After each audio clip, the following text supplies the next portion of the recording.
आज के इस वीडियो में विद्यार्थी समांतर श्रेणी के कुछ महत्वपूर्ण प्रश्नों को हल करना सीखेंगे। जैसा कि एक प्रश्न आपके सामने है, समांतर श्रेणी 53, 48, 43 में प्रथम ऋणात्मक पद कौन सा होगा। बच्चों, आप लोगों ने संख्या रेखा पढ़ी होगी। संख्या रेखा में होता क्या है कि ये बीच में एक पूर्णांक शून्य है और इसके बाद क्रमशः 1, 2, 3 से लेकर इधर अनंत की ओर और इधर -1, -2, -3 से लेकर इधर माइनस अनंत की ओर। इस प्रकार संख्या रेखा पर संख्याओं अर्थात पूर्णांकों का विस्तार होता है। अभी ये जो श्रेणी हमको दर्शाई जा रही है 53 में से हम 5 घटाएंगे तो 48 में से 5 घटाएंगे तो 43। इस प्रकार ये श्रेणी घटती हुई श्रेणी है और एक समय ऐसा आएगा जब 0 के पास पहुंचेगी तो फिर इसके बाद इसमें ऋणात्मक संख्याएं मिलना प्रारंभ हो जाएंगी। तो जब यहाँ ऋणात्मक संख्याएं मिलेंगी तो उस समय ध्यान देने की आवश्यकता क्या है कि जो कह रहा है कि प्रथम ऋणात्मक पद कौन सा होगा, तो जो प्रथम ऋणात्मक पद होगा 0 के तुरंत बाद वाला होगा। जो भी मिले, -1 मिले, -2 में, -3 मिले, कोई भी अंक मिलेगा तो वो 0 के तुरंत बाद होगा और उसका गुण क्या होगा, वह 0 से छोटा होगा। तो जो अंतिम पद है यहाँ पे हम लिखेंगे, जब हल करेंगे इसको तो प्रश्नानुसार समांतर श्रेणी का अंतिम पद जो होगा वो क्या होगा, <0, 0 से छोटा होगा।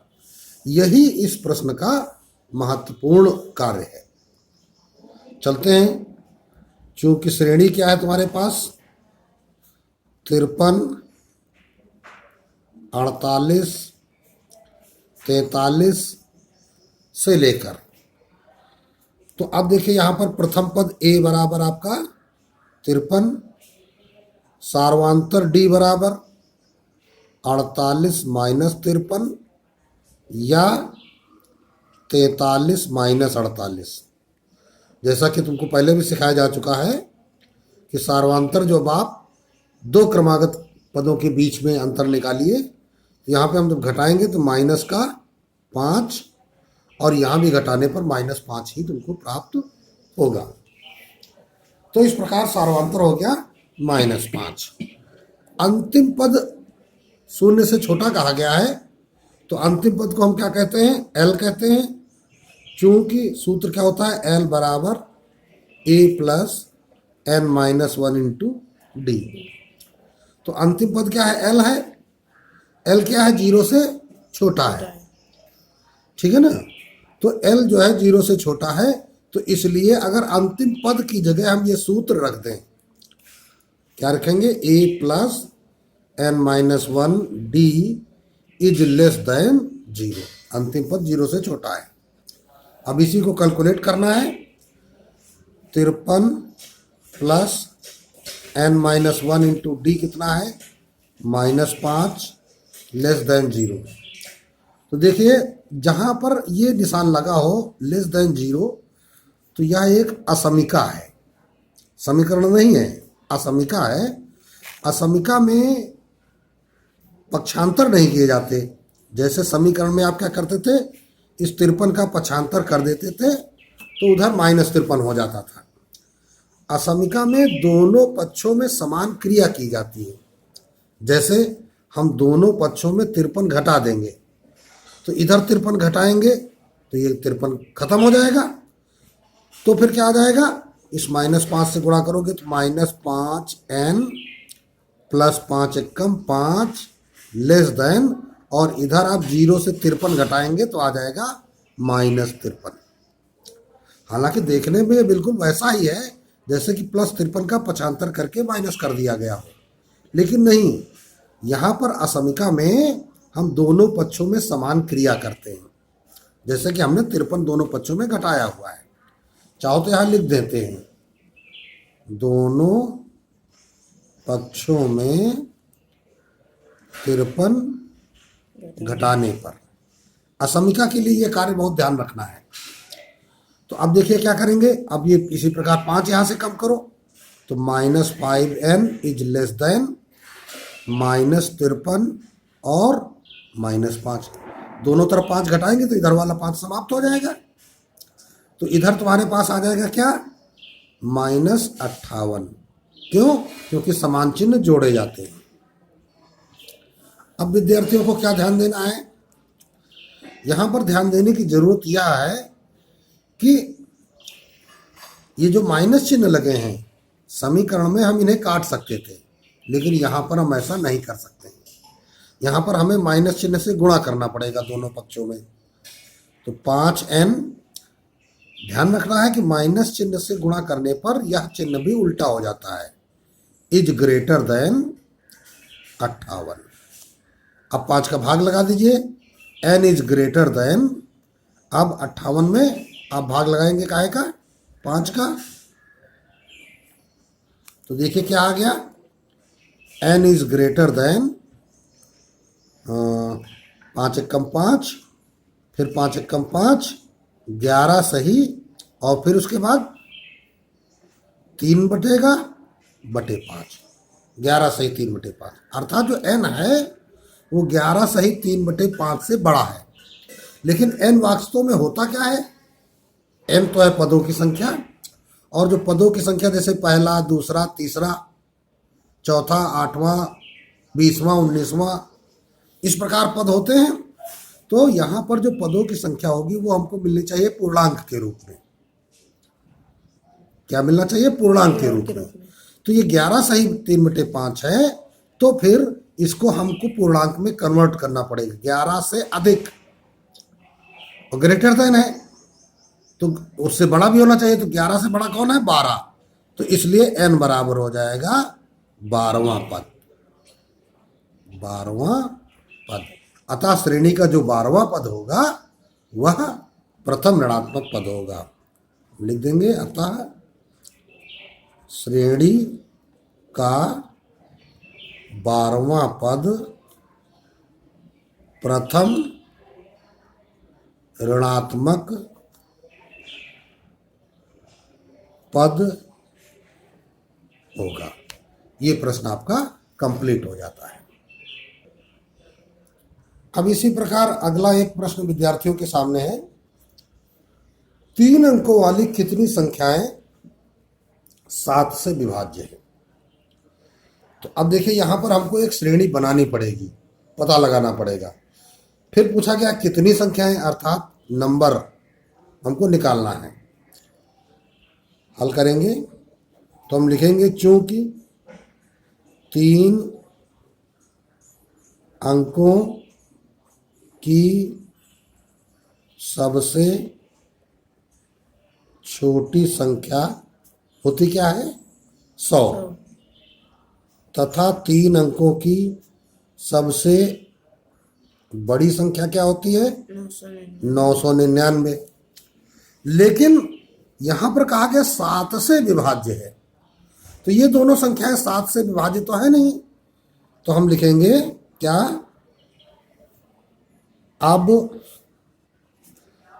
3 अंकों की 7 से विभाज्य सबसे छोटी संख्या बराबर।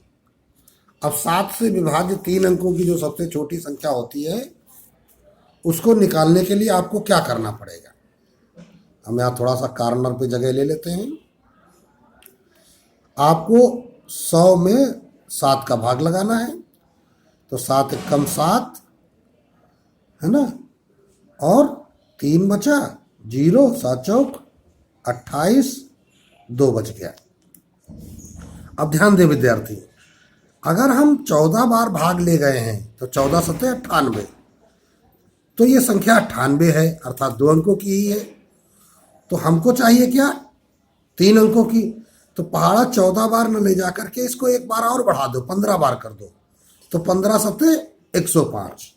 अर्थात 100 के बाद 105 वो संख्या होगी जो 3 अंकों की होगी और उसमें 7 से भाग चला जाएगा। तो 3 अंकों की ये संख्या हमको मिल जाएगी, 15 सत्ते 105 सबसे छोटी संख्या होगी। इसी प्रकार 3 अंकों की 7 से विभाज्य सबसे बड़ी संख्या। अब बड़ी संख्या तुमको देखना क्या होगी, 7 से विभाज्य भी होनी चाहिए और क्या होनी चाहिए, बड़ी भी होनी चाहिए। तो 999 में आप 7 का भाग लगाओगे, 999 में जब भाग लगाओगे, देखो 7 एकम 7, कितना बचा 2 हो गया 29, फिर 7 चौक 28, कितना बचा 1 हो गया 19, फिर 7 दूनी 14, कितना बचा 5। यानी 999 में जब हमने 7 का भाग लगाया तो 142 भागफल आने पर अभी 5 शेष बच जाता है। तो इसमें अगर हम 5 कम कर दें, 999 में 5 कम कर दें तो क्या हो जाएगा 994। ये हो जाएगा 994। ये संख्या जो है 7 से विभाज्य है। चाहो तो फिर चेक कर लो, 7 एकम 7, 29 बचे, फिर 7 चौक 28, 1 बचा 14, 7 दूनी 14। तो ये 7 से विभाज्य 3 अंकों की सबसे बड़ी संख्या है। अब संख्याएं चूंकि 7 से विभाज्य है तो इसका मतलब सार्वांतर क्या होगा, वो 7 होगा। तो अतः प्रश्नानुसार प्रथम पद ए हो गया 105, सार्वांतर डी हो गया 7 और अंतिम पद एल हो गया 994। तो इसकी अगर श्रेणी बनाना चाहो तो देखो ऐसे बनेगी। श्रेणी जो होगी वो कैसे होगी, 105 अगली संख्या जिसमें 7 का भाग जाएगा, 112, फिर इसके बाद 119, 7 जोड़ते चले जाएंगे और अंतिम संख्या 994। अर्थात इस श्रेणी में अब हमको कितने पद है ये निकालना है। तो अब लिखेंगे क्या, अंतिम पद हमको मालूम है तो अंतिम पद का सूत्र लगाओ, L बराबर A plus n minus 1 into D.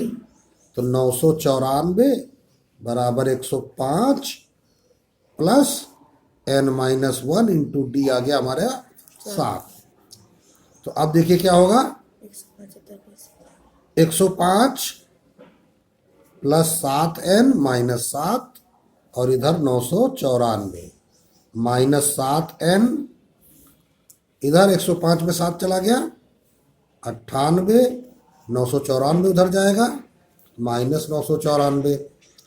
तो इधर उल्टा घटा देंगे, 14 में 8 गया 6, फिर यहाँ पे 8 बचे, 8 में 9 गया 9, 18 में 9 गया 9, और फिर यहाँ पे 8 बचा माइनस का और ये minus 7n, minus minus cancel out, n बराबर 896/7।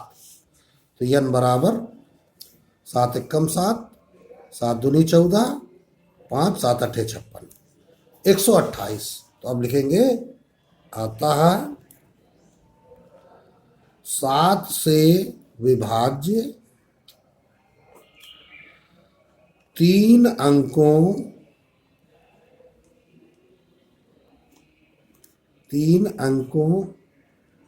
वाली